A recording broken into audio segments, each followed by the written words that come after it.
Ini yang share.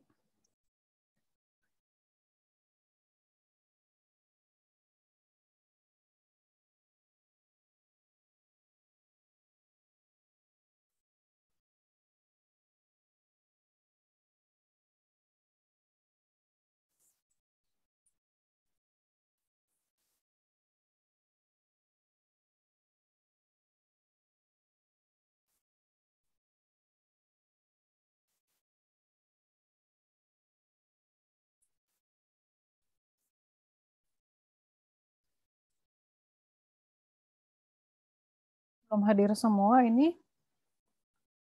Saya share screen. Yang terlihat di kalian halaman LMS bukan?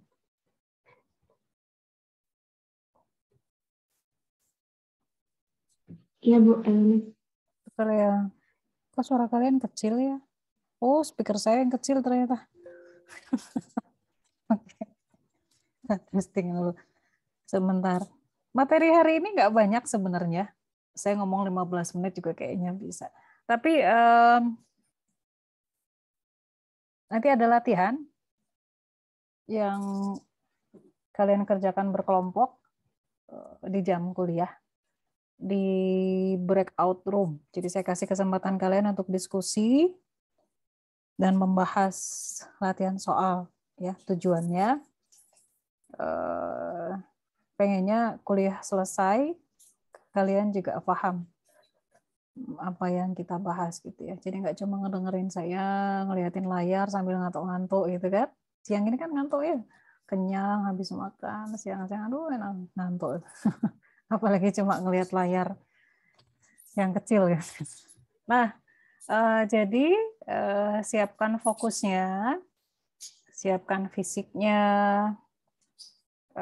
pikirannya, ya pokoknya mind and soul-nya jangan ditinggal. Fisiknya iya di depan laptop, pikirannya juga dibawa. Jadi fokus, kedip-kedip boleh, tapi nggak usah terlalu banyak kedip, nanti ketinggalan materinya. Gitu ya. Jadi kalau ada yang udah mulai ngantuk, boleh sambil siapin minuman hangat, kopi atau apapun lah, kopi, teh, coklat gitu ya. Nah, seperti kalian bisa lihat di LMS, materi minggu kedua ini masih tentang brute force, gitu ya. Nah, hari ini kita akan membahas knapsack problem dan traveling salesperson problem atau TSP. Nah, di sini nih yang kita bahas ini. Jadi apa yang mau saya omongin udah ada di video ini nih sebenarnya ya. Saya nggak usah ngajar juga udah ada videonya di sini. Nah, tapi jangan khawatir, nanti rekaman juga akan saya share. Nah, rekaman minggu lalu sudah ada nih. Minggu lalu kan sempat keputus ya, gara-gara laptop saya error. Nah, ini ada 2. Saya males gabunginnya, udahlah jadi 2 bagian aja gitu. Bagi yang butuh untuk belajar lagi, silakan dilihat. Itu hak kalian untuk mendapatkan recording. Enak ya kuliah online. Kalau zaman dulu kuliah di kelas itu kan nggak ada recordingan gitu. Sekarang ada. Oke, itu. Dan jangan lupa, sudah ada kuis dan PR. Perhatikan baik-baik gimana caranya supaya bisa mengakses kuis dan PR-nya. Kemudian kuisnya 30. Udah, benar ya, udah saya 30. Udah deh ngerjain kuis. Oke. Hati-hati ya, waktunya cuma 30 menit. Terus ada PR, ada 7 soal. Benar bahwa tidak semua studi kasus yang di PR-kan itu diajarkan explicitly gitu ya di kelas. Namun prinsip utama dari brute force dan prinsip-prinsip dari TSP, knapsack dan beberapa kasus yang kita bahas di kelas itu juga bisa diaplikasikan di beberapa soal ini. Contohnya mana ya? Nah, kayak gini nih. Nomor 2. Ini kan knapsack, nanti kita bahas ya. Tapi ini 2 orang. 2 orang. 2 tas. Gimana caranya? Nah itu. Terus ada juga yang mana ya? String matching. Kemarin kita bahas ya string matching. Terus ini TSP, nomor 5 TSP kita bahas hari ini.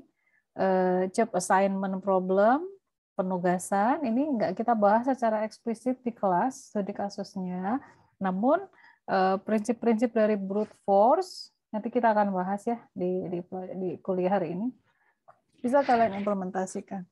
Karena brute force ini kan pada dasarnya solusi yang kita berikan itu kan straightforward, langsung, nggak pakai strategi aneh-aneh, nggak pakai ide aneh-aneh, nggak pakai gagasan aneh-aneh gitu. Apa yang menurut logika kita benar, biologik, kita implementasikan sebagai solusi berdasar brute force. Biasanya brute force kayak gitu. Nah terakhir ini apa nih? Mencari pasangan titik yang jaraknya terdekat. Nah, gitu. Ini kan jarak. D ini jarak. Jadi mana yang jarak yang paling dekat? Cara ngitung jaraknya ini. Gitu. Diminta bikin algoritma. Pseudocode ya.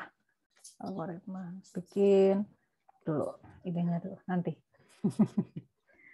Gitu ya. Siapin PR-nya. Deadline-nya kapan tuh? Masih lama ya. 12 Maret. Minggu depan. Oke. Masih lama. Gitu ya. Itu untuk materi kuliah kita. Minggu depan udah ganti topik tuh. Gitu. So, saya stop share. Saya ganti ke slide. Mana slide saya?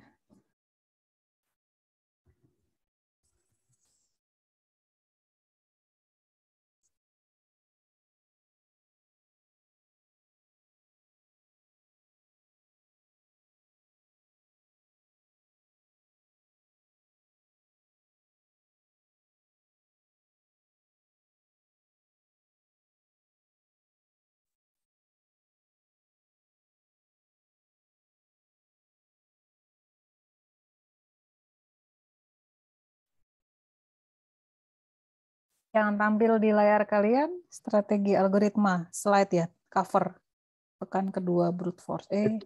Betul ya? Betul kan, betul? Nah, kita review sedikit tentang brute force. Jangan sepelekan definisi, prinsip umum, definisi jangan sepelekan karena itulah yang mendasari lahirnya berbagai algoritma. Gitu ya. Nah, kali ini strategi brute force, minggu lalu kita sudah bahas ini nih. Mana ya? Nah, jadi ini adalah prinsip brute force. Minggu lalu kita udah bahas. Pendekatannya straightforward, kemudian sederhana, langsung, jelas. Terus biasanya algoritma yang lahir dari brute force ini, solusinya itu didasarkan pada pernyataan masalah. Masalahnya kayak gimana? Terus atau definisi konsep. Nah, yang kita bahas kemarin beberapa contoh itu ada apa tuh kemarin? Saya lewatin ya. Mencari elemen terbesar atau terkecil dari suatu array, itu brute force. Terus ada sequential search, ya kan? Mencari apakah X itu ada di array, nyari si X ini ada nggak di array. Nah, itu pakai sequential search yang pada dasarnya brute force dan berbagai contoh yang lainnya kan, berbagai algoritma yang lain. Ini adalah berbagai contoh yang kalian pelajari minggu lalu. Itu adalah berbagai contoh brute force, berbagai contoh berbagai contoh masalah yang diselesaikan menggunakan brute force berdasarkan definisi konsep yang terlibat. Konsepnya apa? Contoh kayak gini, n faktorial itu 1 kali 2 kali n kali dan seterusnya kali n. Itu kan konsep faktorial itu seperti apa? Itulah yang kita implementasikan di strategi brute force atau perkalian 2 buah matriks seperti ini. Kita tahu perkalian matriks itu cara mengerjakan di atas kertas itu seperti apa? Itu yang kita implementasikan sebagai solusi berdasar strategi brute force. Sorting, bubble sort, dan selection sort minggu lalu ya. Dan lain sebagainya. Nah, hari ini Udah tuh, banyak tuh. Oh iya ya Bu ya, lupa saya kalau minggu lalu belajar ini. Kan dalam 1 minggu itu kalian belajar banyak banget ya. Ada 5 sampai 7 mata kuliah misalnya nih. Jadi ada banyak banget materi baru, konsep baru, teorema baru. Nah itu harus kalian ulang-ulang gitu supaya nggak lupa. Nah hari ini kita akan mengkaji penerapan strategi brute force untuk permasalahan kombinatorial, kombinasi. Nah, ada kata kombinatorial artinya berarti ada kombinasi. Kalian belajar kombinasi dan permutasi kan di matematika diskrit ya. Nah, berapakah kombinasi dari berapakah permutasi dari dan lain sebagainya gitu kan. Nah, ini pakai di sini. Nah, muncul istilah baru di sini yang kalian lihat di layar, exhaustive search. Tahan-tahan dulu. Apa sih Bu? Siang-siang belajar kayak gini.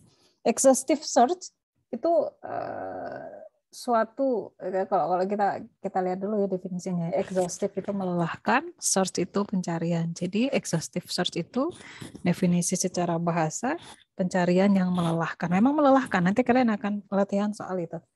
Kalian akan lelah. Nah, exhaustive search ini merupakan teknik pencarian solusi secara brute force, berdasar brute force untuk berbagai permasalahan kombinatorik. Nah, objek-objek kombinatorik itu seperti contohnya permutasi, kombinasi, himpunan bagian, gitu ya. Nah, kita akan menggunakan prinsip exhaustive search.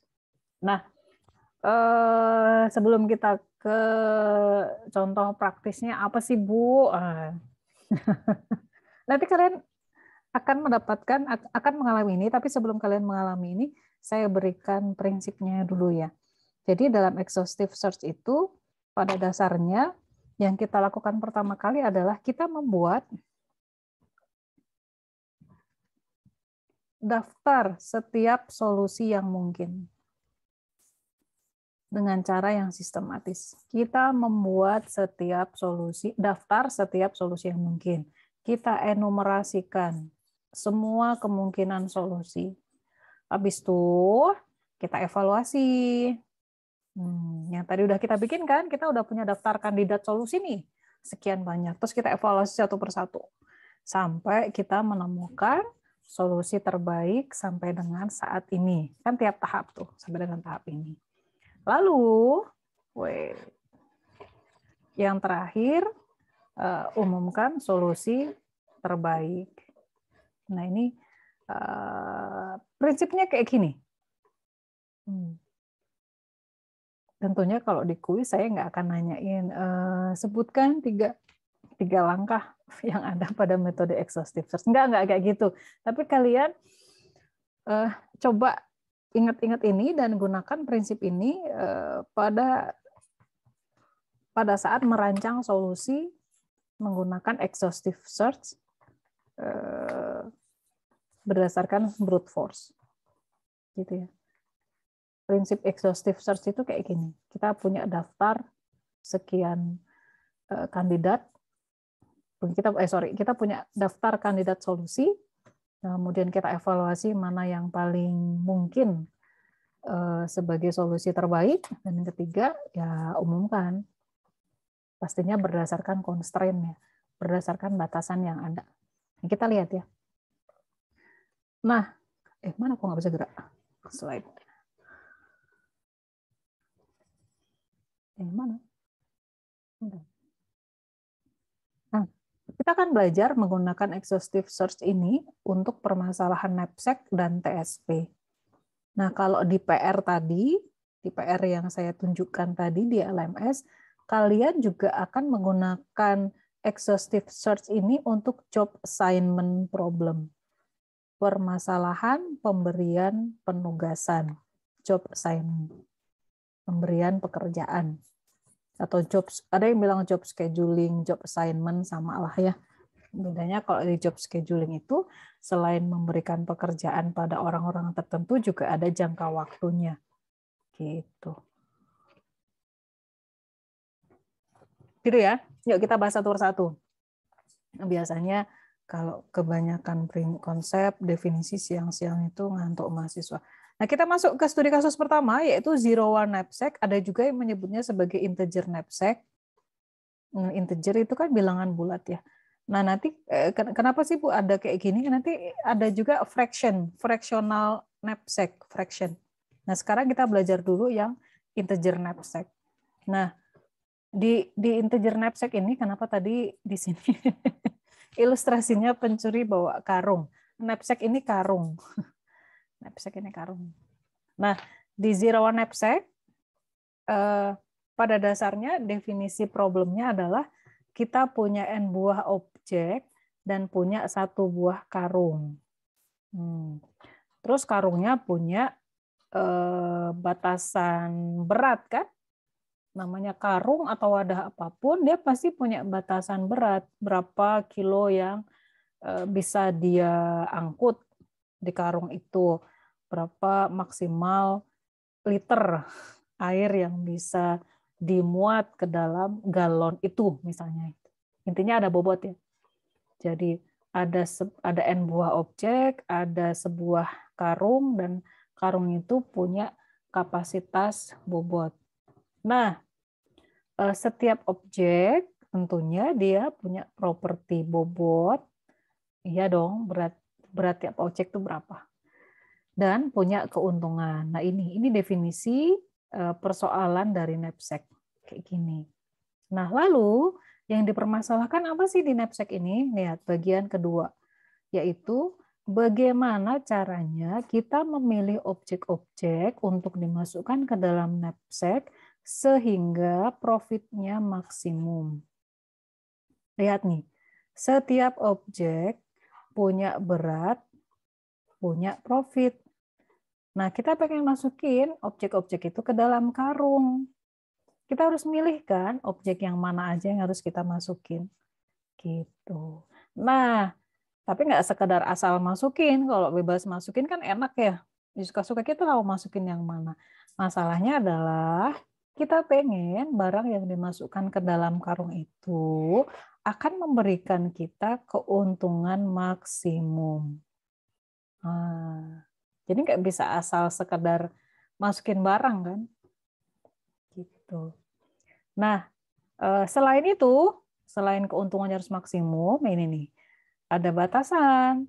Total bobot objeknya nggak boleh melebihi kapasitas. Gitu.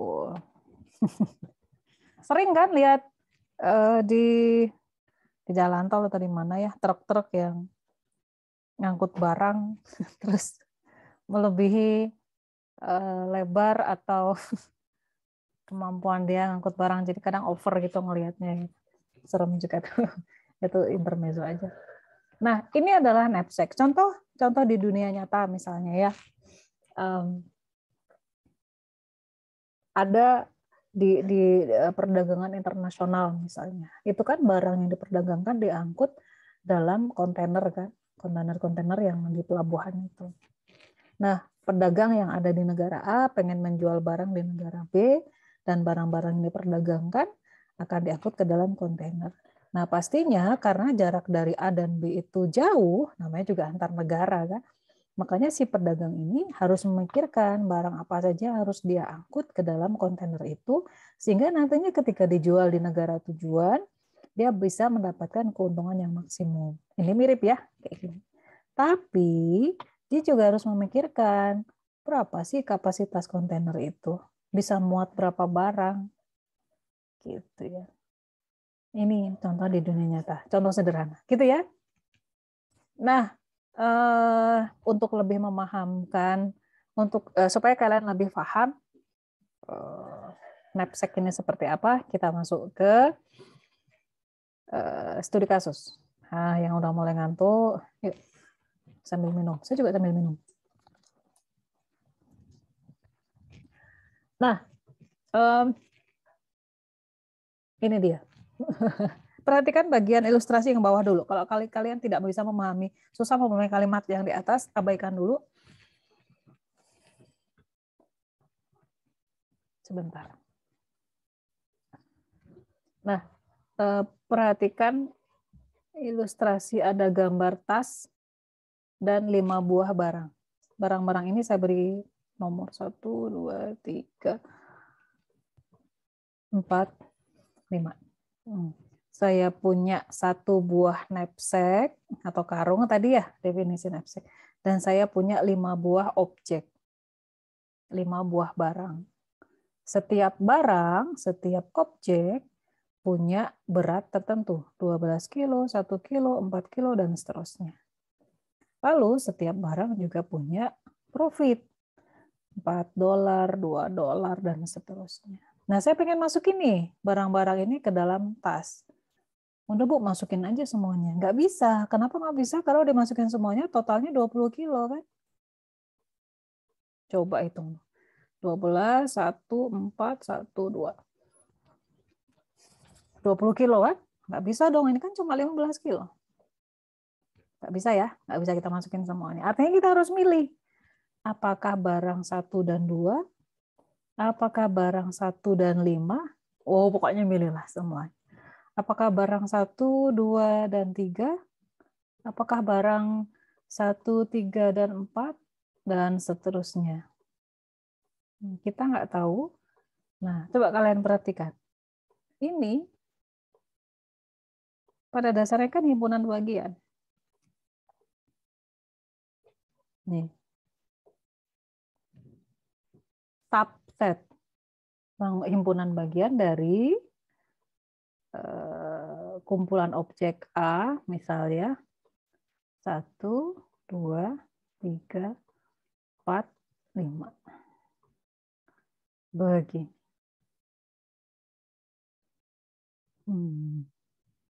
Mana dari 5 objek ini yang ada di himpunan A, mana yang, jadi si objek 1, 2, 3, 4, 5, barang-barang ini yang mau saya masukin ke dalam tas, saya simbolkan dengan bilangan 1, 2, 3, 4, 5 dalam himpunan A. Nah, saya pengen masukin barang-barang ini 1, 2, 3, 4, 5 ini ke dalam tas. Kombinasi mana yang menghasilkan keuntungan terbesar? Kombinasi yang mana? Nah, untuk mendapatkan kombinasi yang tepat, nah pada dasarnya kita harus mencari, nah ini dia, himpunan bagian atau subset yang muat ke dalam knapsack, lihat, muat gitu ya, dan memberikan keuntungan terbesar. Gitu. Ini definisi dari persoalan knapsack. Nah, kenapa sih harus dibikin definisi kayak gini?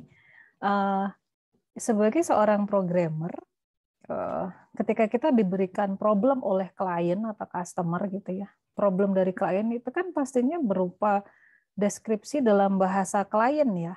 Nah, ketika kita sebagai programmer ingin mengkonversi, mentranslasi problem dari klien itu sebagai problem dalam tanda kutip yang bisa dieksekusi oleh komputer, maka kita menerjemahkannya dalam kayak gini. Subset himpunan bagian dari himpunan A. Oh, kita pasti udah tahu tuh, kita harus membuat enumerasi daftar himpunan bagian dulu. Himpunan kosong, himpunan 1, himpunan 2, himpunan 3, dan seterusnya. Habis itu baru kita evaluasi. Profit dari setiap himpunan itu berapa, bobotnya berapa, kayak gitu. Nanti habis ini. Nah, sampai di sini ada pertanyaan? Enggak ada. Sesuai kalau dikasih kesempatan untuk bertanya biasanya nggak ada pertanyaan. Nanti saya yang nanya ya. Nah, coba kita mana? Sehingga solusi persoalan dari knapsack ini biasanya dinyatakan dalam suatu himpunan X terdiri atas X1 sampai Xn. Dalam hal ini berarti X5 ya, karena saya punya 5 objek. Terus nilai dari XI ini nih, nilainya kalau nggak 0 ya 1. 1 itu artinya objek I dipilih, 0 jika objek I tidak dipilih. Jadi contoh bisa saja solusinya bentuknya kayak gini. Misal. 1, 1, 0, 0, 0. Artinya barang ke-1 dan barang kedua dipilih karena 1 nilainya, dan barang 3, 4, 5 nggak dipilih. Gitu. Karena nilainya 0. Jadi solusi dari knapsack kayak gitu. Gitu ya. Contohnya. Bisa dipahami?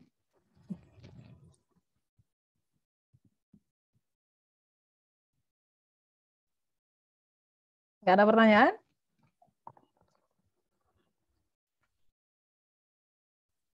Sorry ya, saya sambil sering minum. Saya ngantuk banget ini. Nggak cuma mahasiswa yang ngantuk, dosen pun bisa ngantuk. Makanya saya banyak minum. Biar nggak ngantuk. Nah, lanjut ya. Lanjut ya. Nanti kalau kalian mau nanya boleh. Nah, persoalan MSEC kita formulasikan secara matematis seperti ini. Jadi kalau memformulasikan pakai bahasa matematik jadi lebih singkat.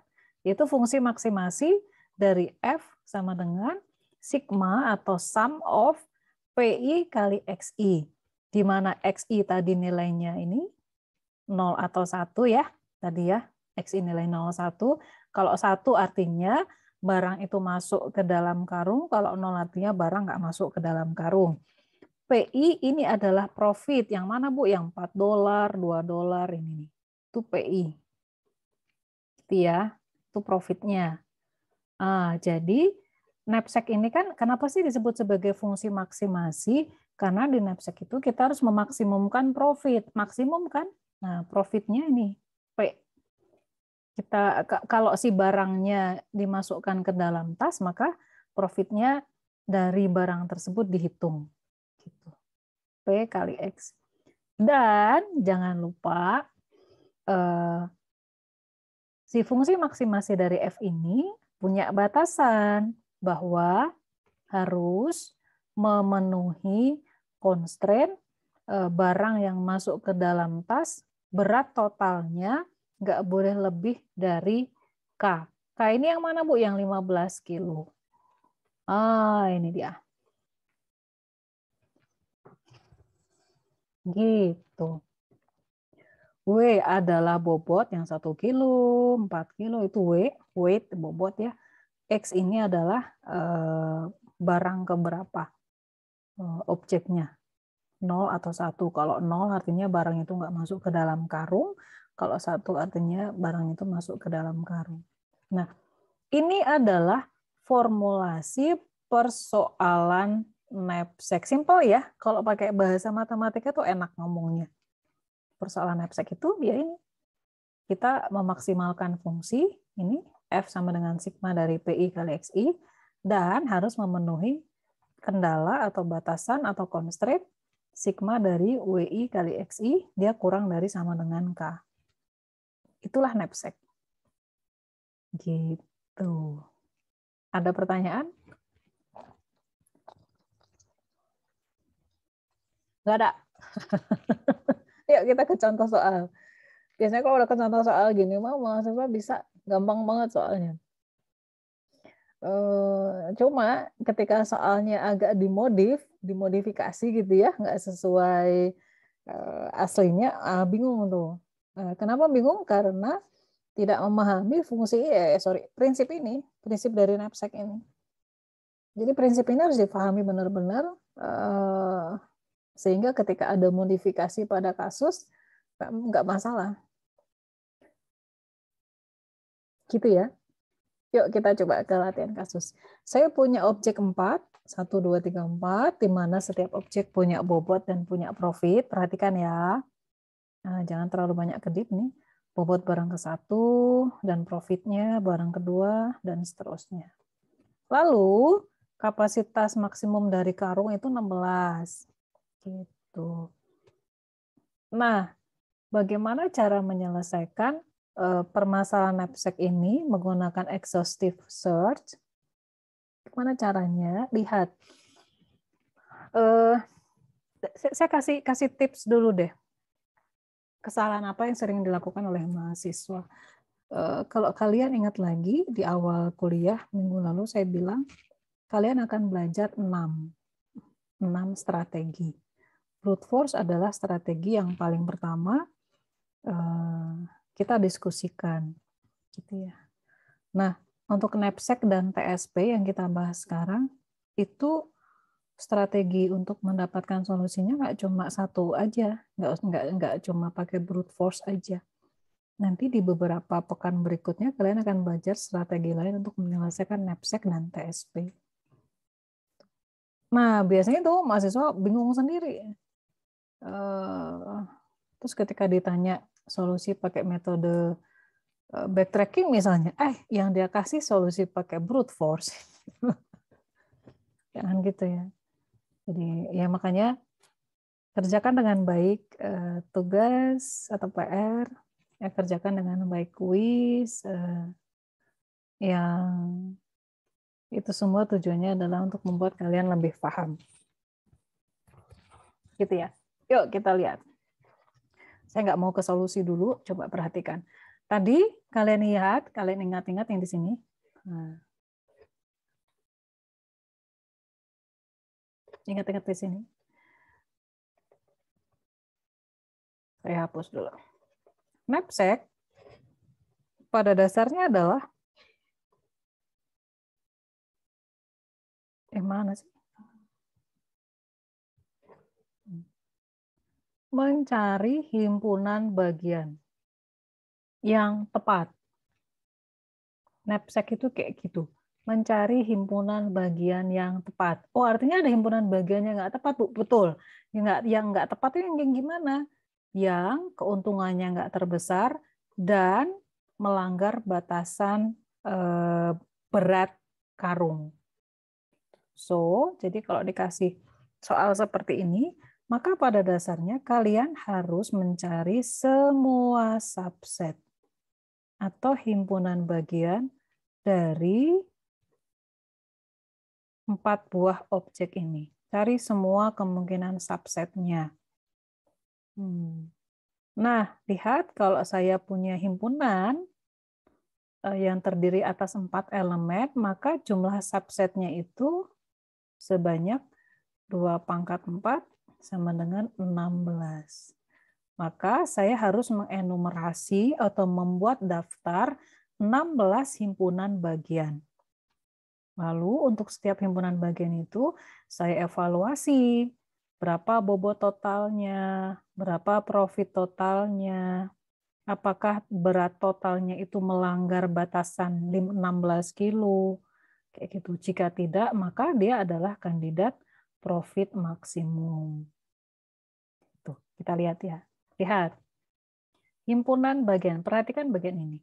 Ini adalah 16 himpunan bagian yang kita enumerasikan sebagai calon kandidat solusi. Highlight di bagian calon solusi. Calon kandidat itu kan penggunaan kata yang boros. Ini adalah kandidat solusi atau calon solusi. Ada 16 ya, nih 16 semuanya. Ini adalah himpunan bagian. Nah, kalian belajar himpunan bagian di kuliah apa tuh, Matmis? Itu himpunan kosong, kemudian himpunan bagian yang terdiri atas satu elemen, gitu kan? Ini satu elemen. Himpunan bagian yang terdiri atas 2 elemen, 3 elemen, dan ini semuanya. Ini ada 16 nih. 2/4 sama dengan 16. Nah, berikutnya, karena kita pakai exhaustive search, tadi langkah pertama dari exhaustive search ini kan, ini langkah pertama, enumerasikan semua kemungkinan solusi. Ada 16. Langkah kedua, evaluasi. Ini langkah kedua. Evaluasi total bobot dan total keuntungan pada setiap himpunan bagian. Kalau saya cuma memasukkan barang ke 1, total bobotnya 2, total keuntungannya 20. Dari mana, Bu? Ini nih, total bobot 2, keuntungan 20. Gitu. Kalau saya masukin barang 1 dan 2, total bobotnya 7, keuntungannya 50. Dan seterusnya. Ini saya simpan ya total keuntungan ini sebagai calon kandidat solusi, sebagai kandidat solusi keuntungan maksimum. Nah, dan seterusnya sampai kita evaluasi semuanya nih. Ini nggak layak karena bobotnya melebihi bobot karung. Ini juga nggak layak karena melebihi bobot karung. Yang layak yang lain kita hitung profit maksimumnya berapa. Oh, ternyata yang paling maksimum adalah 80 dan total bobotnya adalah 15. Nggak ada yang bisa nyampe 16. Sisa 1 kilo dimasukin apa, Bu ya? Tepung gitu 1 kilo. Jadi, solusinya dituliskan seperti ini. Himpunan bagian objek yang memberikan keuntungan maksimum adalah 2 dan 3. Tadi ini ya, 2, 3. Dengan total keuntungan adalah 80. Dan solusinya dinyatakan sebagai X 0110. Coba saya tanya, 0110 artinya apa?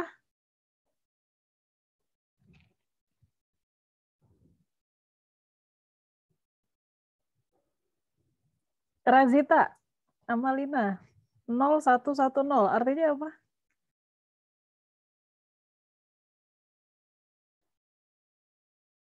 Kaget. Aduh, apa nih? Ada yang bisa jawab? X sama dengan himpunan 0110. Artinya apa? Barang Berarti satunya itu 0. satunya nggak dipilih, 2 dipilih, 3 dipilih, 2 dipilih, terus 3 dipilih, 4 4 nggak dipilih. dan 4 nggak dipilih. Ya, thank you, Irgi. Gitu ya. Bentar mau nanya, Bu. Yuk. Kalau itu kan 2 pangkat N, duanya itu dari mana ya? Dari kemungkinan 10 tadi apa? Oh, bukan. Good question. Ini subset. Jumlah himpunan bagian. Kalau saya punya, kenapa bisa dapat 2? Rumusnya kayak gitu. Subset, jumlah subset dari suatu himpunan. 1, 2, 3, dan seterusnya sampai N.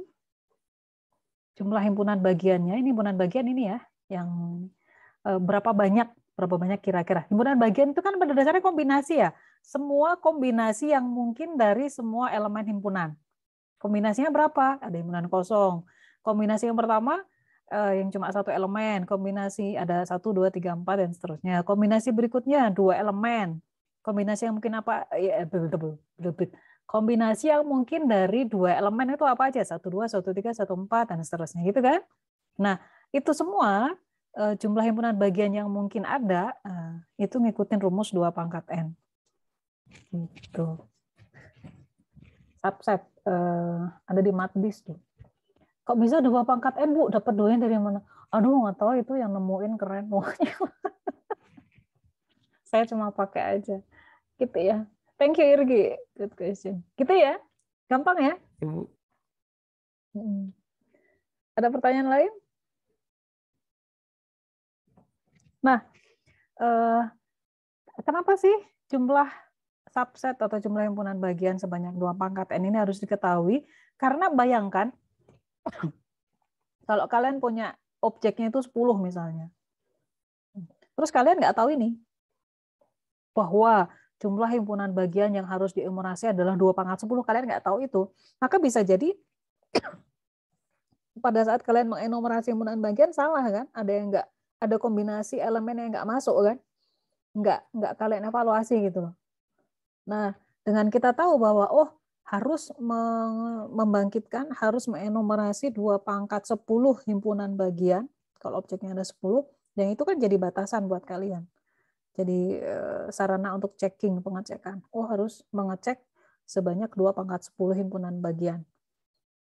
Kalau belum sampai situ, berarti masih ada kandidat solusi yang belum kalian evaluasi. Gitu. Nah, ini lihat pencarian melelahkan atau exhaustive search-nya di mana ini? 16. Ya, ini mending ya. Baru 4 objek. Bayangkan, untuk 4 objek saja kalian harus mengevaluasi 16 kemungkinan solusi. Ini kan semuanya kemungkinan solusi. Bayangkan kalau objeknya tambah banyak. Kan nggak mungkin lagi kalau manusia yang ngitung kan, harus komputer yang ngitung. Maka kita minta bantuan ke komputer. Biarin komputer yang ngitungin ke kita. Kalian yang merancang algoritmanya. Gitu ya. So, kita latihan ini. Kalian kerjakan di Google Sheet. Sebentar, saya siapin Google Sheet-nya. Tadi udah saya buat, terus saya tutup lagi, lupa. Bentar ya.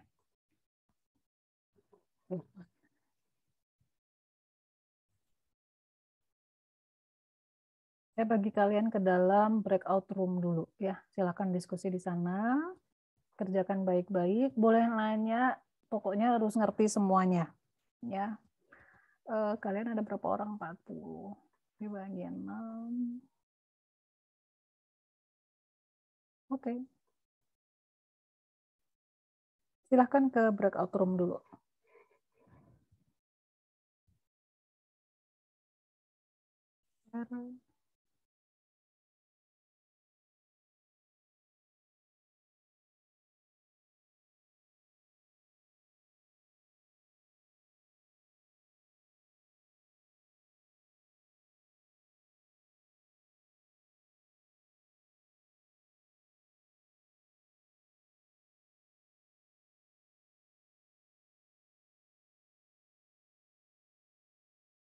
Google Sheet yang mana? Oh, ini dia.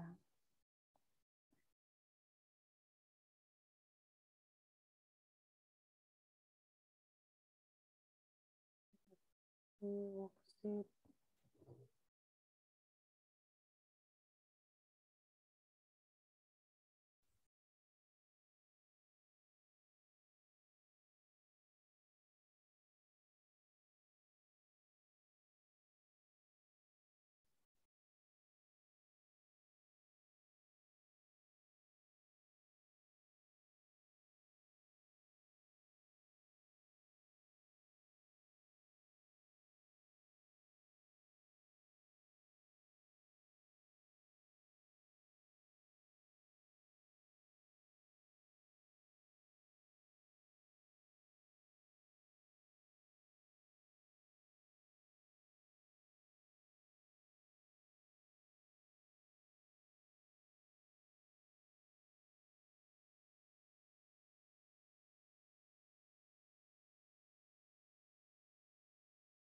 Bentar ya. Saya copy dulu.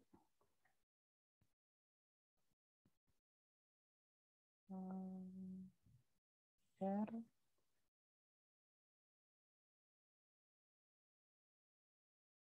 Edit. Open.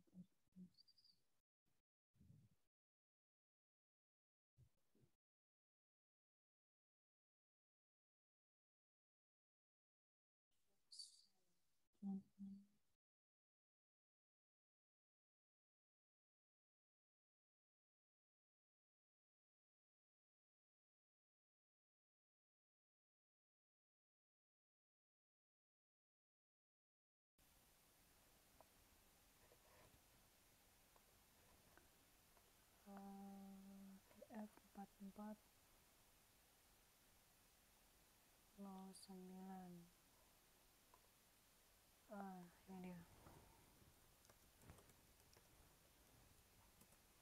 Link Google Sheet selain saya post di Telegram, saya juga sudah broadcast ke setiap breakout room. Ini masih ketinggalan di ruang utama? Ini sih Bu, Hah? mau tanya, kita kan mau kerjain barengan, kita nggak bisa share screen ya Bu? Oh, gitu? Ya soalnya kan tadi niatnya saya mau kerjain barengan sama teman-teman gitu, mau share screen tapi nggak bisa. Gitu. Sebentar. Gini deh, bentar ya. Bisa kok tiap perwakilan sebentar ya, saya suruh masuk semua ke ruang utama dulu.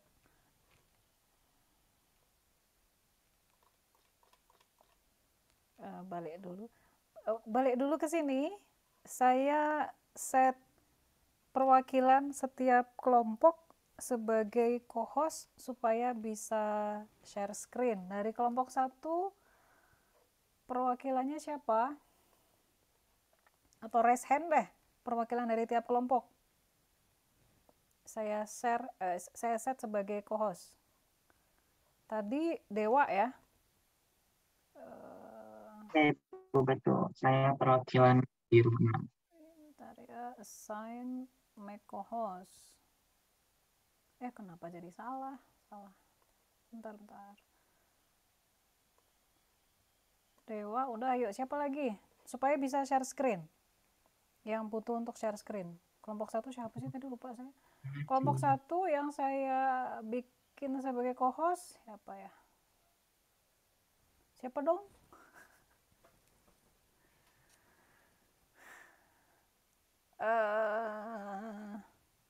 Nggak ada yang mau? Ya udah, saya set ya.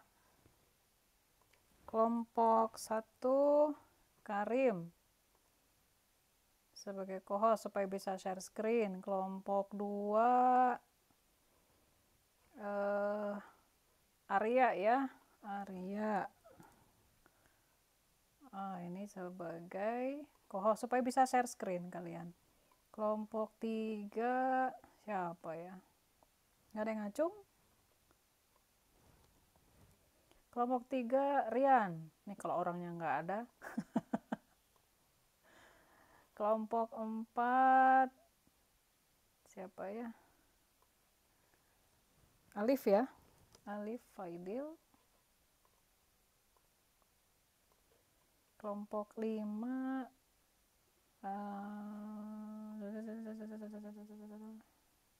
siapa dong? Fajri ya. Fajri. Udah jadi co-host. Silakan kerjakan. Waktunya 10 menit. Cepet kok. Ngitungnya kan nggak lama.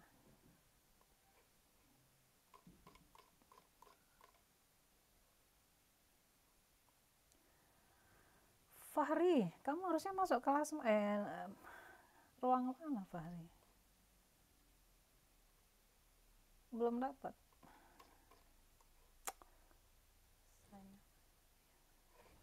Whatever lah. Bilang ya ke saya, lapor ke saya.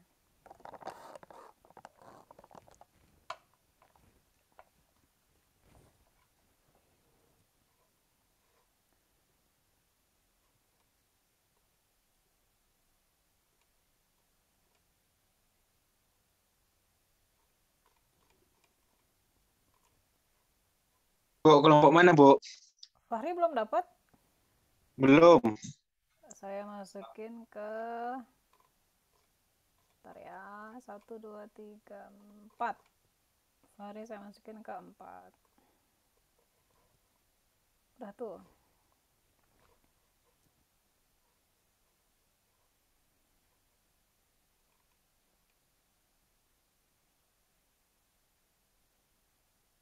Diklik dulu Fahri.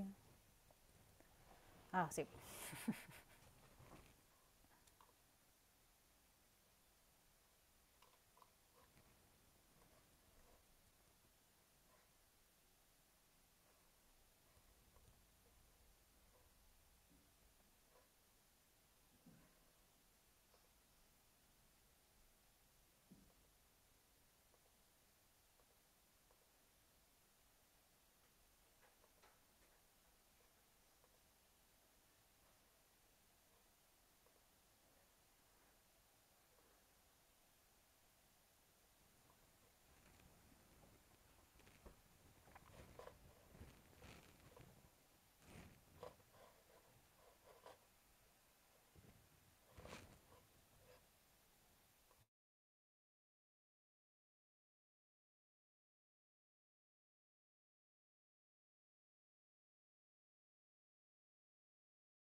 Nggak apa-apa, nggak selesai ya.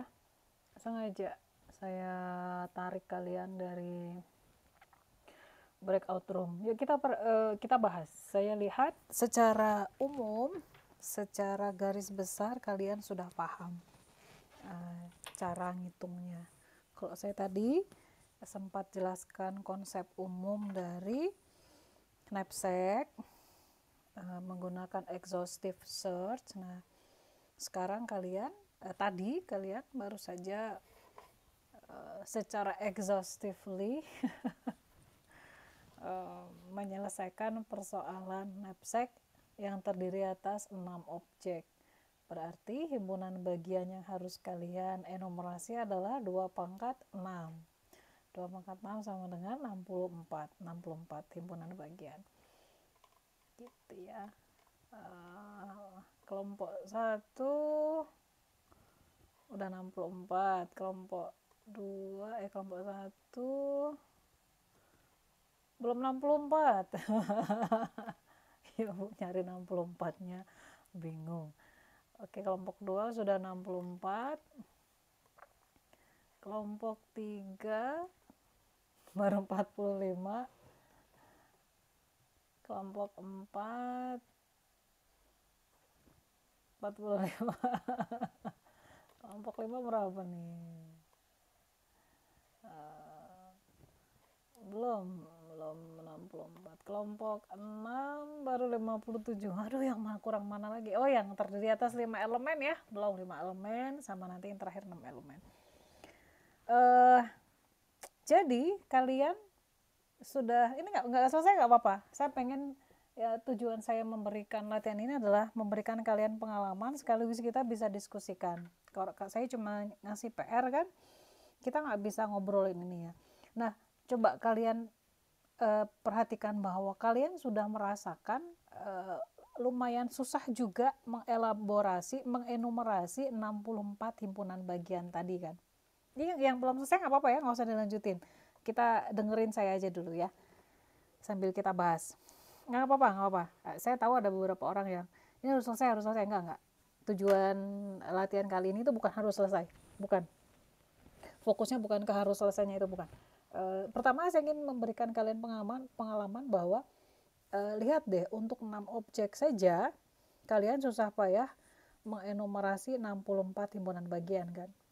Itu adalah langkah pertama untuk exhaustive search atau brute force di permasalahan kombinatorik ini. 64 himpunan bagian harus kalian enumerasi. Habis itu baru kalian hitung kan bobotnya untuk setiap kandidat solusi tadi. Bobotnya berapa, profitnya berapa, gitu kan. Jadi kalian semua sudah merasakan ternyata susah juga ya mengenumerasi 64 himpunan bagian. Nah, berikutnya kalau kalian melihat tadi kan, lihat mana sih? Constraint-nya adalah 18 kilo. Saya bilangnya kilogram. Mengasumsikan bahwa ini adalah objek-objek yang satuan beratnya kilogram. Perhatikan, karungnya 18. Maka kalau kalian nemu total bobotnya misalnya di atas 18, maka nggak usah dihitung profitnya. Itu lebih enak tuh. Boleh Bu kayak gitu? Boleh. Karena kan ini udah nggak layak nih. Misalnya ini ya, contoh ini ya, ada di layar kalian kan? Saya masih share kan? Yang 25 nih. Ada Bu. Saya kasih, kenapa jadi begitu ya? Kenapa jadi hijau? Saya apain tadi? Kuning ini. Ini nggak apa-apa. Saya pengen ngasih supaya kita bisa diskusi bareng. 25. Ini kan udah over, melebihi kuota dari karung. Kita nggak usah hitung bobotnya. Terus 20, 23 ini juga pokoknya lebih dari 18 aja. Kita nggak usah hitung bobotnya karena dia udah pasti nggak layak. Nggak layak apa Bu maksudnya? Nggak layak jadi solusi. Karena dia sudah melanggar constraint, udah melanggar batasan. Batasan kita 18.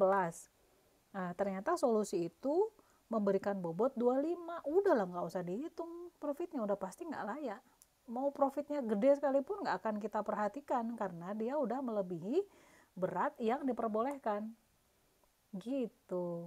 Tapi kan ini profitnya lebih gede Bu. Udah pokoknya nggak usah dihitung, nggak usah dilihat. Karena dia sudah melanggar batasan. gitu ya. Ini knapsack tuh kayak gitu. Maka kalau kalian perhatikan,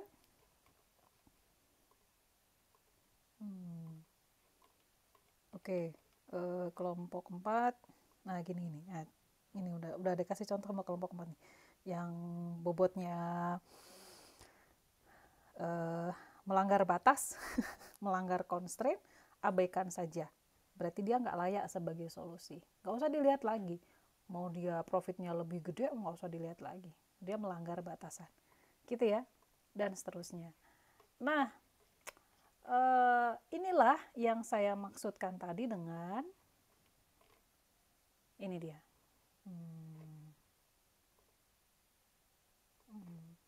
Bagi yang tadi sempat kelewat bagian ini, saya mau ngapus susah amat.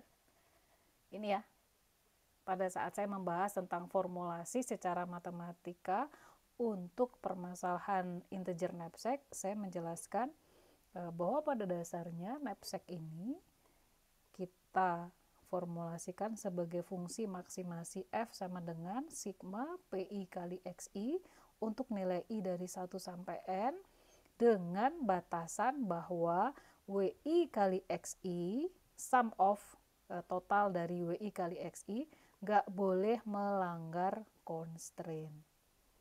Ini adalah formulasi matematis untuk integer knapsack. Simple seperti ini. Gitu. Nah, formulasi inilah yang kemudian kalian tuangkan ke dalam solusi tadi kan. Solusi. Ini gitu. Ah, ini dia.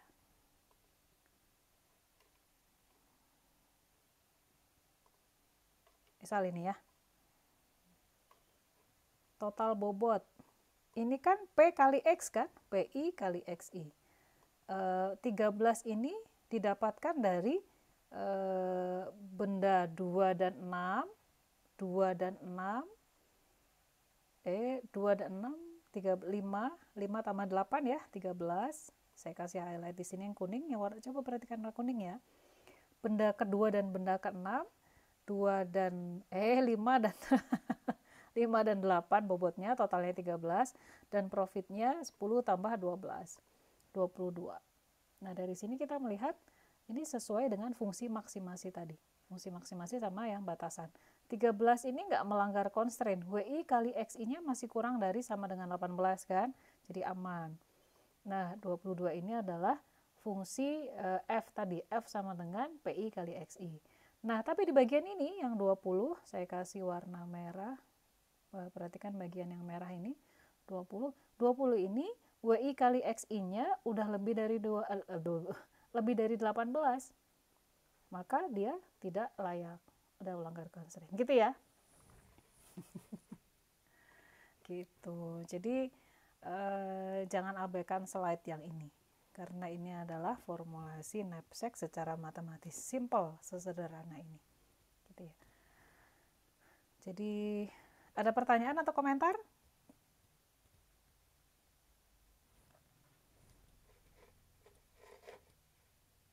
Nggak ada ya? Suara saya masih aman ini? Bu. Dengar, Bu. Yuk, yang ngantuk udah pada bangun setelah ngerjain soal tadi. Yuk kita lanjutkan ya. Wait. Nah, apakah sampai di sini saya berharap bahwa kalian sudah memahami teknis cara menyelesaikan persoalan knapsack. Hitung-hitungannya tuh udah ngerti gimana cara ngerjainnya. Apakah cukup sampai di situ, Bu? Enggak.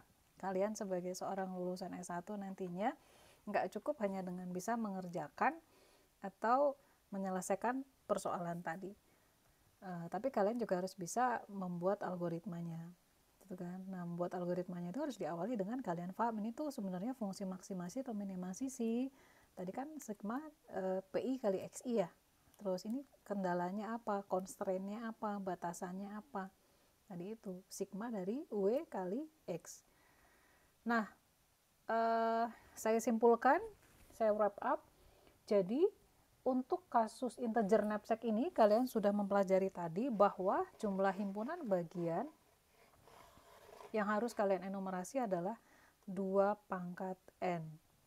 Sementara waktu itu menghitung total bobot objek itu mengikuti order of growth-nya big O n, linear. Cuman ngitung total bobot objek, kayak misalnya tadi solusinya itu ada di salah kok nulisnya gini, salah nulisnya bukan gini ya, dan kita tadi udah sepakat cara nulis solusinya adalah astagfirullah, cara nulis solusinya X ini ya, ada 6 ya, misal solusi itu ada di subset 2 dan 6 itu kan, subset ini himpunan bagian, maka saya menuliskan solusinya kayak gini, misalnya 0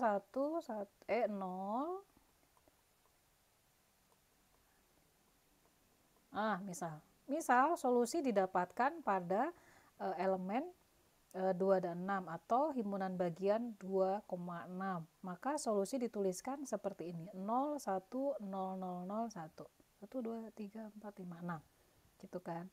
Nah, waktu untuk menghitung total bobot objek yang dipilih, maka pada dasarnya ya linear kan, cuma ngitung bobot berat ke-1 ditambah bobot berat ke-2 ditambah bobot berat ke-3 dan seterusnya, kan linear.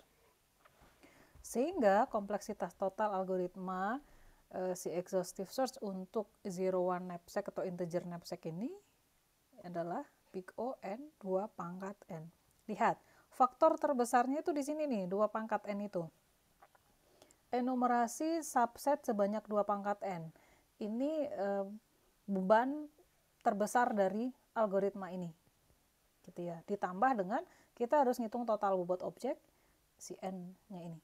Sehingga ini menjadikan integer knapsack atau 01 knapsack ini sebagai persoalan eksponensial atau kita biasa disebut dengan NP problem, non-deterministic polynomial problem, yang nggak bisa diselesaikan menggunakan polinomial. Nggak ada algoritma polinomial yang ditemukan yang bisa memecahkan persoalan 01 knapsack. Pasti eksponensial. Gitu. Kenapa sih pasti eksponensial? Ya ini dia, karena dia harus mengenumerasi himpunan bagian tadi kan, dimana himpunan bagian itu udah pasti 2 pangkat n, nggak ada cara lain lagi gitu. Gitu ya, ini kesimpulan knapsack. Jadi kalian sekarang sudah tahu, gini ya ternyata mencari solusi untuk knapsack. Lihat yang kita pelajari di semester lalu kepake di sini nih. Nah, sehingga pas kita ngebahas ini kalian udah ngerti kan, agak-agak lupa Bu. Ya dipelajari lagi nanti gitu ya. Oke, dengan demikian selesai baru satu contoh problem exhaustive search, yaitu integer knapsack. Kita akan beralih ke problem kedua, yaitu TSP, traveling salesperson problem. Ilustrasinya saya tampilkan seperti ini. Ini saya ambil dari Bebras card atau kartu Bebras, semacam kumpulan soal-soal untuk melatih computational thinking, berpikir komputasional gitu ya. Computational thinking. Nah, persoalan TSP ini gampangnya bisa diilustrasikan seperti ini. Ini contohnya berang-berang yang pengen mengunjungi semua kota tapi cuma sekali, mengunjungi setiap kota cuma sekali lalu balik lagi ke kota asal. Nah, makanya disebut sebagai traveling salesperson problem. Kenapa salesperson? Karena sales ini kan pasti balik lagi, nggak mungkin dia tinggal di kota tujuan, namanya juga sales kan, pasti dia balik lagi ke minimal toko yang mempekerjakan dia gitu kan ya. Traveling is a last person problem. Yuk kita lihat definisinya. Jadi pada TSP ini, bagi yang belum kenal, selain tadi integer knapsack, ada juga TSP sebagai permasalahan klasik yang ada di strategi algoritma. Kenal, nanti kita kan bawa ini terus sampai selesai semester. TSP knapsack gitu. Nah, persoalan TSP ini bisa didefinisikan sebagai diberikan sebagai n buah kota. Kita juga tahu jarak antar kota. Lalu yang diminta untuk mencari tur terpendek yang melalui setiap kota lain cuma sekali, lalu balik lagi ke kota asal. Contoh, misal berangkat dari A, maka dari A ini kan dia bisa ke C dulu, lalu ke B, habis itu ke D, habis itu ke A. Nah, lihat cuma sekali kan? A, C, B, D, A. Cuma sekali. Itu tur, salah satu contoh tur. Tapi, lihat, dia pengen waktu tempuhnya atau jarak tempuhnya itu paling pendek. Jadi nggak sekedar asal melintasi setiap kota sekali kan, nggak. Ada nih yang paling pendek yang mana gitu. Lalu balik lagi ke kota asal gitu ya. Contoh di dunia nyata seperti apa sih? Saya sering pakai contoh kurir paket. Kurir paket itu kan dipekerjakan oleh misal perusahaan ekspedisi ya. Dia bertugas untuk mengantarkan paket. Nah, pastinya kan dia sudah kelompokin tuh barang-barang yang mau dibawa. Misal, area kerja dia adalah satu kecamatan, misal ya. Di mana dalam satu kecamatan itu ada 10 kelurahan. Maka dia akan kelompokin dulu kan. Kelurahan 1, kelurahan 2, barang-barang yang mau diantarin ke kelurahan 1, kelurahan 2, dan seterusnya. Nanti dia akan mengunjungi kelurahan 1, anterin semua barang di situ, baru dia pergi ke kelurahan 2, anterin semua barang di situ, dan seterusnya sampai selesai. Akan tidak efektif dan efisien jika dia bolak-balik itu. Dia pertama nganterin barang ke kelurahan 1, habis itu dia pergi ke kelurahan 2. Ternyata ada barang lagi yang harusnya dianterin ke kelurahan 1. Nah, dia balik lagi ke kelurahan 1. Ternyata ada lagi barang yang harus dianterin ke kelurahan. Dia balik lagi ke. Itu kan bolak-balik nggak efisien ya. Lama itu. Terus ibu-ibu yang nungguin paketnya misalnya yang udah nggak sabar, lama banget nganterinnya. Gitu. Jadi itu contoh implementasi di dunia nyata. Ya. Yuk, sekarang ke definisi yang lebih formal lagi. Pada dasarnya, persoalan TSP ini kita berusaha untuk menentukan sirkuit Hamilton yang cocok. Sirkuit Hamilton yang tepat. Saya selalu pakai kata tepat. Gitu kan, dari tadi saya pakai kata tepat ya. Kalau di Zero One Knapsack kita mencari subset yang tepat. Yang tepat itu apa? Tadi untuk ke Zero One Knapsack yang tepat adalah yang profitnya maksimum tapi tidak melanggar constraint. Nah, sekarang di TSP sama, kita harus menemukan sirkuit Hamilton yang tepat. Yang tepat itu yang gimana? Yang bobot jaraknya minimum. Ini jarak bisa waktu ya. Dan dia tidak melanggar constraint. Constraint-nya apa? Dia harus melewati setiap kota. Nah, di TSP ini definisi constraint tidak dieksplisitkan karena sudah termasuk ke dalam definisi sirkuit Hamilton. Jadi constraint-nya itu udah masuk ke situ, makanya nggak dieksplisitkan constraint-nya apa sih gitu. Kan sirkuit Hamilton itu by definition dia akan mengunjungi setiap simpul satu kali. Gitu. Jadi constraint-nya udah secara tidak langsung terembed gitu ya, embedded di definisi sirkuit Hamilton itu, gitu ya. Nah, kalian belajar sirkuit Hamilton di matematika diskrit kan? Nah, jangan tinggalkan matematika diskrit, ini manfaatnya banyak banget. Nah, algoritma exhaustive search untuk TSP ini sama kayak tadi. Pertama, enumerasi. Tapi bedanya di sini semua kemungkinan sirkuit Hamilton. Aduh, Bu, saya lupa. Ntar lagi kita bahas. Lalu yang kedua, sama ya tadi ya. Kalau tadi kan kita mengenumerasi semua subset tuh. Nah, kalau untuk TSP yang kita enumerasi semua sirkuit Hamilton dari graf. Kalau kita ngomongin sirkuit pasti graf ya, dari graf lengkap dengan n buah simpul. Lalu kita evaluasi bobot setiap sirkuit sama kayak tadi ya, kita evaluasi bobotnya. Kemudian yang terakhir pilih yang bobotnya yang paling kecil, sama kayak tadi, mirip ya. Bedanya coba di sini. Di langkah 1 itu pun cuma di bagian sirkuit Hamilton. Kalau TSP, kalau knapsack harus mengenumerasi himpunan bagian atau subset. Nah, bisalah itu. Yuk kita langsung ke contoh. Mahasiswa senangnya contohnya gimana? Nanti habis itu kita balik lagi ke definisi supaya kalian semakin paham. Yuk, di sini saya punya graf lengkap. Graf lengkap itu apa, Bu? Ya, kayak gitu contohnya. Setiap simpul terhubung dengan simpul lain semuanya. A terhubung ke B, C dan D. B terhubung ke C, D dan A. Dan seterusnya. Jadi pada graf lengkap, ini contoh graf lengkap, atau komplit, graf komplit, setiap simpul terhubung dengan semua simpul lain. Nah, simpulnya ada 4, kemudian setiap vertex itu apa sih? Sisi, setiap sisi itu punya jarak, ini jaraknya. Asumsikannya adalah jarak antar kota gitu ya kan, bisa ya. Dan kemudian diminta untuk menentukan rute tour dari A lalu balik lagi ke A. Maka sirkuit Hamilton yang bisa kita enumerasikan dari graf lengkap ini adalah sebagai berikut. Ada 6 buah sirkuit Hamilton. Kok bisa dapat 6 dari mana, Bu? Rumusnya kayak gini. N-1 faktorial. Kok bisa gitu, Bu? Ini ada di matematika diskrit.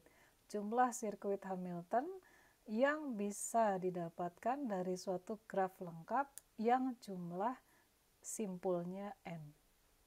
Ideal. N-1 faktorial. Ini kan N-1 berarti 3 ya. 3 faktorial sama dengan 2 kali 3 sama dengan 6. 1 kali 2 kali 3, 6. Ini sirkuit Hamilton. Nah, udah kan kita enumerasi semua sirkuit Hamiltonnya. Contoh, perhatikan yang nomor 1. A dari A ke B ke C, C ke D, D ke A. Kita dapat total bobotnya adalah 45. Jumlahin semuanya. Dari A ke B berapa? 12. B ke C berapa? 8. C ke D berapa? C ke D 15. D ke A berapa? 10. Dapat 45. Dan seterusnya. Sirkuit yang lain berapa bobotnya? Dan seterusnya. Hingga kemudian terakhir kita evaluasi yang paling kecil. Ini dia.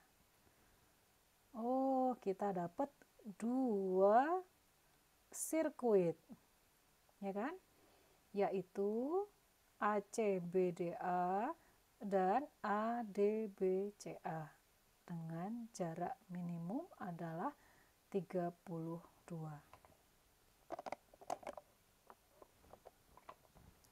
Gampang ya? Kalau udah ngerjain soal gini mah gampang. Yang lebih susah adalah memahami konsepnya. Nanti saya akan balik lagi ke definisi. Coba saya mau tanya. Yang paham boleh raise hand. Baru 1, 2, 3.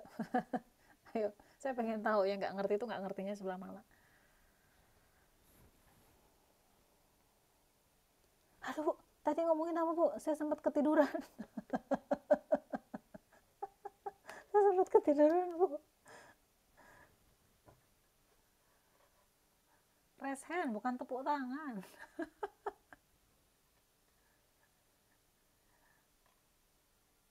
Yuk, yang nggak ngerti boleh nanya. Nggak ngertinya sebelah mana? Cuma 29 yang ngerti nih. Dari berapa? 39. 39 orang nggak ngerti. Oh, 31. Oke. Kalau kalian nggak ngerti karena dari awal nggak ngedengerin karena tidur, ya udah nanti lihat aja rekamannya ya. Oke, lower hand. Okay.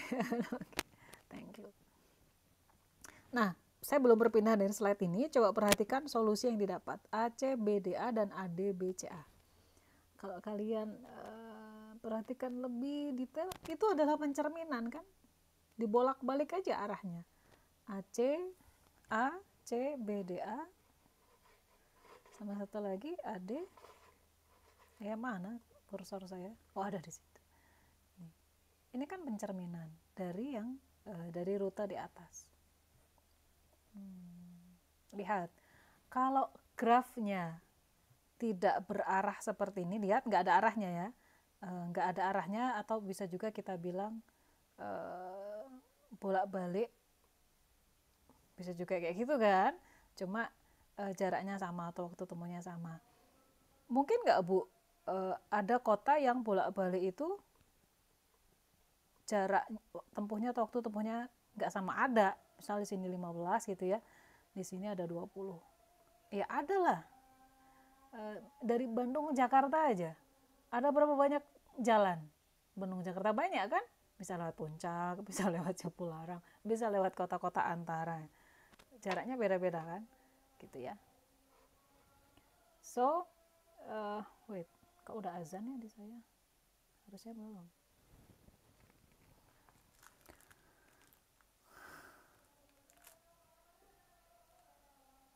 Oh, udah asar ya, memang udah asar. Oke. Jadi begitu. Nah, sebentar lagi, sedikit lagi. Jadi sampai mana tadi, sini ya? Solusi yang diberikan kalau grafnya itu kayak gini, graf komplit, tidak berarah, atau arahnya bolak-balik, jaraknya sama atau waktu tempuhnya sama, maka kita bisa mendapatkan dua buah solusi yang pada dasarnya merupakan pencerminan dan bobotnya sama. Hati-hati jika grafnya berarah atau arahnya bolak-balik yang jaraknya nggak sama. Harus hati-hati ya. Gitu. Bisa jadi ini nggak berlaku. So, sudah seperti ini, seperti biasa kita latihan lagi. Kelompoknya masih yang tadi. Soalnya yang mana Bu? Yang ini. Ada 4 buah kota A, B, C, D, berang-berang dari kota A ingin melalui setiap kota satu kali lalu balik lagi ke kota A, cari rute terpendek beserta jarak terpendeknya. Yuk ke breakout room, 10 menit ya.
Sudah kembali semua.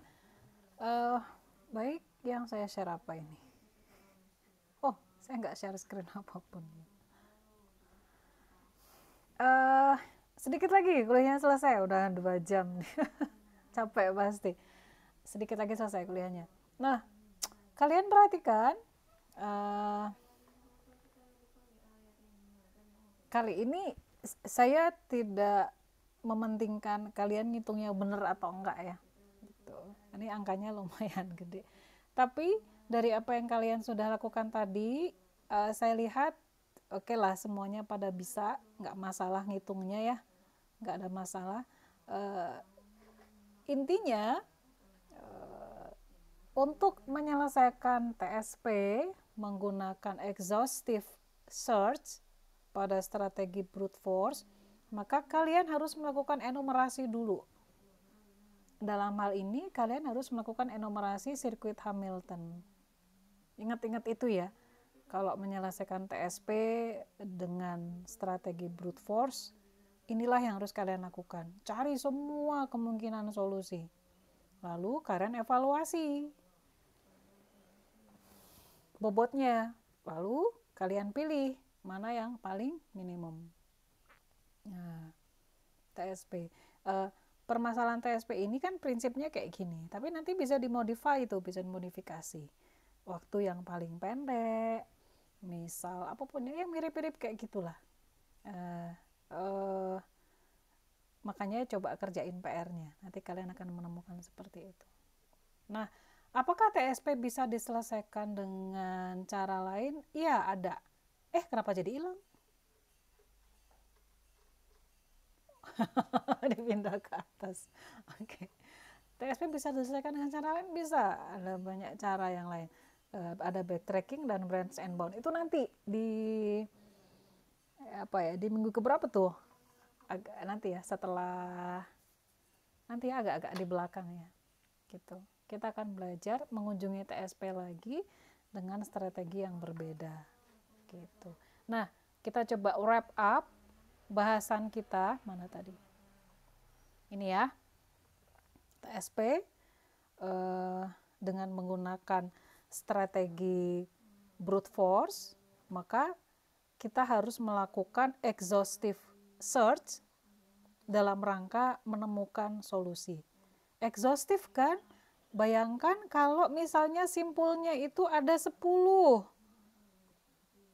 Maka kalian harus mengenumerasi n-1 faktorial, berapa tuh? 9 faktorial kemungkinan sirkuit Hamilton. 1 kali 2 kali 3 dan seterusnya sampai kali 9. Banyak banget kan? Nah, exhaustive. Karena, kenapa disebut exhaustive ya? Karena harus enumerasi semua tuh. Gitu, bayangkan kalau yang melakukan manusia pasti udah ditinggalin tuh, udah kesel, udah nggak mau gitu. Capek banget. Mendingan kita serahkan pada komputer. Nah ini ya, jadi ingat-ingat kenapa ini disebut sebagai exhaustive gitu ya. Nah, kita kesini sekarang seperti biasa, kompleksitasnya seperti apa? Lihat yang bagian kedua, kompleksitas algoritma TSP, exhaustive search untuk menyelesaikan TSP ini sebanding dengan n-1 faktorial, di mana kita tahu n-1 faktorial ini merupakan hasil penghitungan waktu yang dibutuhkan untuk menghitung sirkuit Hamilton. N-1 faktorial kan dikali waktu untuk menghitung bobot setiap sirkuit. Ini pasti linear. Ini di sini linear nih. ON.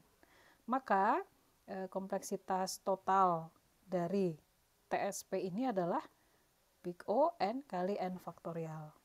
Lihat, ini juga NP problem, non-deterministic polynomial problem. Kenapa non-deterministic polynomial? Lihat, ini udah faktorial kan, bukan polinomial. Kalau kalian ingat-ingat, log n, habis itu linear, habis itu n log n gitu kan, dan seterusnya. Ini order of growth. Nah, si faktorial itu kan ada di sini ya. Di sebelumnya itu ada 2 pangkat n, 3 pangkat n, Ada 2 pangkat n. Polinomial di sini. Jauh sebelum itu. Artinya si order of growth-nya si faktorial ini jauh lebih besar daripada polinomial. Maka di sini disebut sebagai NP problem, non-deterministic polynomial. So, kalau kalian ingat pada saat kita membahas brute force pertama kali, dia disebut sebagai strategi yang umumnya nggak efektif, nggak mangkus gitu ya, nggak efektif, nggak efisien, butuh waktu lama, kompleksitasnya besar, ya memang seperti ini. Sudah dibuktikan kan? Kalian secara exhaustively mengenumerasi kandidat solusi untuk knapsack dan TSP hari ini. Gitu, exhaustif banget. Padahal simpelnya baru sedikit ya. Ini ya. Jadi memang kompleksitasnya itu faktorial, n kali n faktorial. Ada komentar atau pertanyaan? 9 faktorial 362.000. Thank you Rocky. 362.880. Kemungkinan solusi ya, mau nggak capek itu mikirinnya gitu ya. Padahal itu baru 10 simpul ya. Kalau kota-kota di Indonesia dibikin graf gitu, ada berapa simpul tuh? Banyak banget kemungkinan solusinya. Gitu ya. Nah, ini tadi yang saya sempat bilang. Setengah dari rute perjalanan itu sebenarnya merupakan pencerminan ya. Sama kan tadi ya. 1 dan 6 tadi contoh soal kita, atau tadi yang kalian bikin lah ya. Mana tadi? Yang kalian bikin nih, ini kan pencerminan nih. 1 dan 5. Ya kan? 1 dan 5 ini yang saya kasih hijau. Ini kan pencerminan ya, A, B, C, D, A, D, C, B, A, dan sama-sama jaraknya 400 kilo. Gitu. Nah, sehingga kalau graf lengkap seperti itu, ya pada dasarnya kita bisa lumayan lah ya menghemat setengah permutasinya, nggak usah 6 tapi 3 aja, lumayan lah setengah gitu. Jadi dapat 3, nanti tinggal kita bolak-balik sendiri gitu ya, gitu. Udah ya ini ya, tadi sudah kita bahas secara udah ini. Ini juga udah. Untuk ukuran simpul yang besar untuk konteks TSP, algoritma ini menjadi tidak efisien. Contohnya ini, n-nya sama dengan 20, akan ada sekian banyak sirkuit. Oke.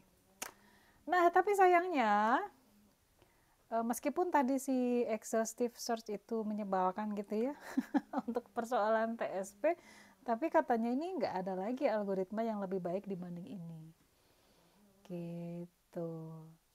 Kalau ini kan kompleksitasnya faktorial ya, n faktorial, n kali n faktorial ya. Sementara algoritma yang disebut termasuk dalam kategori algoritma yang bagus atau yang mangkus itu kompleksitas waktunya itu ordernya ya maksimal polinomial lah. Kalau linear itu kan aduh apa sih yang linear itu cuma sequential search aja kan nggak mungkin. Nah yang rada-rada ini masih masuk akal adalah polinomial. Kalau eksponensial itu udah termasuk tinggi, faktorial itu udah tinggi banget. Maka kalau bisa menemukan algoritma untuk menyelesaikan kasus TSP dengan orde polinomial itu udah keren banget. Katanya terkenal dan kaya raya. Nah, coba cari. Siapa tahu udah ada, tapi sayanya yang kudet belum tahu gitu ya. Gitu ya. Udah. Latihan soalnya udah tadi. Ada komentar atau pertanyaan?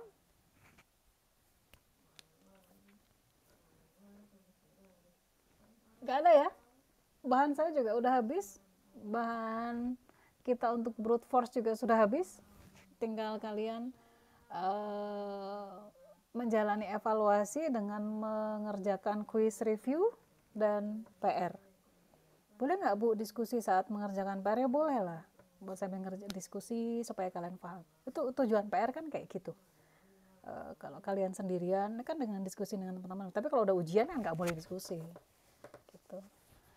Nah, kalau quiz review bedanya sama PR apa? Kalau PR itu kan kebanyakan kalian harus menjelaskan ya, namanya juga esai. Kalian menjelaskan bla bla bla. Kalau quiz review itu jawabannya singkat-singkat. Biasanya terkait konsep-konsep yang kita pelajari di brute force. Baik, ini nggak ada komentar nih. Oke, kalau nggak ada komentar, materi dari saya sudah habis untuk brute force. Dengan ini maka bahasan tentang brute force berakhir, selesai. Minggu depan kita ganti topik, divide and conquer. Gitu. Materi sudah ada di LMS, kalian boleh belajar dulu, lihat-lihat soal PR-nya dulu kayak apa, boleh bebas gitu ya. Mau diskusi duluan dengan saya juga boleh. Semoga chatnya nggak tenggelam dan kelihatan sama saya. Terima kasih atas perhatiannya. Siang-siang belajar strategi algoritma. Tetap semangat. Bagi yang sakit, semoga diberikan kesabaran. Banyak istirahat. Jangan khawatir ketinggalan materi kuliah karena rekamannya ada aman. Insya Allah gitu ya. Gitu. Baik, sekian dari saya. Nggak ada pertanyaan kan ya? Nggak ada ya? Udah nggak ada aja. Ini hari Jumat. Besok weekend.